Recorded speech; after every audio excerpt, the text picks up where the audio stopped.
বসেন বসেন বসে যান। কি ভাবতেছেন ডিজে হইতেছে? আরে না রে ভাই, সিংহ গর্তের ভিতর মুখ ঢুকিয়ে খরগোশে বাইরে বের করার চেষ্টা করতেছে।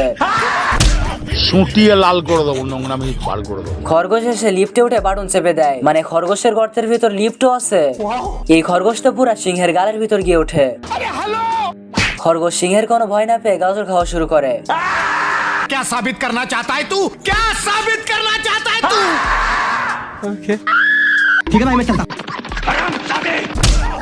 তুই কি আমারে ফুটপাতের মাস্তান ভাবছস? নিচ থেকে একটা কাঠ উঠিয়ে সিংহকে ভেঙানো শুরু করে। साले को छोड़ूंगा नहीं। খরগোশ তাড়াতাড়ি খাঁচার ভিতর ঢুকে পড়ে। সিংহ এখান থেকে চলে যায়। খাঁচা ভাঙার জন্য সিংহ হাতে নিয়ে চলে আসছে। পকেট থেকে একটা খেলনা ইঁদুর বের করে ছেড়ে দেয়।